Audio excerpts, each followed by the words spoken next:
আসসালামু আলাইকুম ভিউয়ার্স, জাজ কুকিং স্টুডিও থেকে আমি ফারজানা। আজ আবারও এসেছি একটি মজাদার সহজ রেসিপি নিয়ে। আজ করে দেখাবো খুব সহজ উপায়ে পুষ্টিকর ঢ্যাঁড়স ভাজি। সবাই করে ফেলতে পারবে, যারা রান্নায় নতুন তাদের জন্য তো এটা কোনো ব্যাপারই না, খুবই সহজ। চলুন দেখে নিই কীভাবে করলাম। খুব সহজে মজাদার এই ঢ্যাঁড়স ভাজি করার জন্যে আমি প্রথমেই কিছু ঢ্যাঁড়সকে এরকম চিকন চিকন করে কুচি করে নিয়েছি। আমি অনেকটাই চিকন করে কেটে নিয়েছি। আপনারা যেভাবে কুচি করে খেতে পছন্দ করেন সেভাবে করে নেবেন। এভাবে কুচি করে নিয়ে খেতে কিন্তু অনেক মজা। আমি একটু বেশি ছোট করেই নিয়েছি। এর মাঝে এখন দিয়ে দিচ্ছি একটি বড় সাইজের পেঁয়াজ কুচি।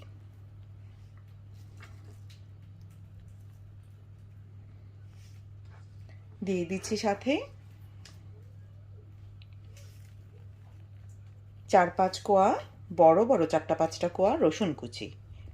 ঢ্যাঁড়স কিন্তু ব্লাড সুগারের জন্য অসম্ভব উপকারী, আর সাথে যদি দেয়া যেতে পারে রসুন, তাহলে তো ব্লাড সুগারের জন্য খুবই একেবারে মহা ঔষধ। দিয়ে দিচ্ছি 3টে আস্ত কাঁচামরিচ, একটু লাল আর সবুজ মিলিয়ে দিচ্ছি, আপনারা ইচ্ছা মতো দিবেন। অবশ্যই মরিচ আপনারা চাইলে কেটে দিতে পারেন, বাচ্চাদেরকে খাওয়াবো তাই কেটে দিচ্ছি না। দিয়ে দিচ্ছি পরিমাণ মতো লবণ, খুব বেশি দিব না কারণ ঢ্যাঁড়স চুপসে যাবে। আর এখন দিয়ে দিব সাথে রান্নার তেল। দিয়ে দিয়েছি পরিমাণ মতো রান্নার তেল। মনে রাখবেন, যে কোনো সবজি বা শাক ভাজির জন্যে তেলের পরিমাণটা অন্যান্য তরকারির তুলনায় কিছুটা বেশি দিতে হয়। খাবারের সময় দরকার হলে একটু কাত করে হাঁড়ি থেকে সবজিগুলোকে আলাদা করে নেবেন। এখন চুলাটি অন করে দিচ্ছি, সব কিছু একসাথে মিশিয়ে বসিয়ে দিলাম।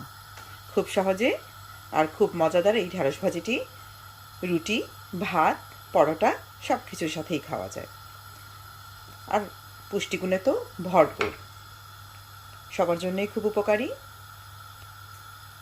এর মধ্যে আমি হলুদ বা লাল মরিচ বা অন্য কোনো মশলার কোনোটাই ব্যবহার করব না। সিম্পল প্লেন ঢ্যাঁড়স ভাজি। ভাজিটাকে আমি ঢেকে রাখছি আর ফিরে আসছি 5 থেকে 7 মিনিট পর।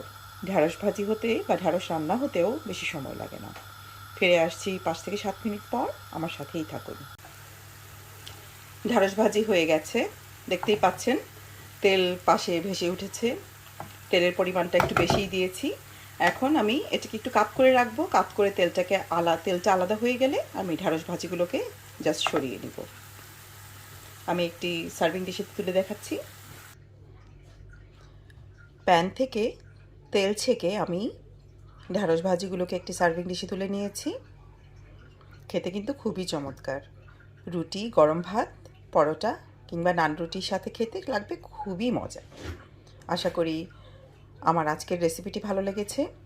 যারা রান্নাবান্না করেন নতুন, তাদের জন্য তো এটি খুবই সহজ আর শরীরের জন্য খুব উপকারী। আমার অনুরোধ রইল রেসিপিটি বাসায় ট্রাই করার, আর আমার চ্যানেলে গিয়ে চ্যানেলটিকে লাইক, শেয়ার এবং সাবস্ক্রাইব করবেন। ফিরে আসবো আরেকটি রেসিপি নিয়ে। আসসালামু আলাইকুম।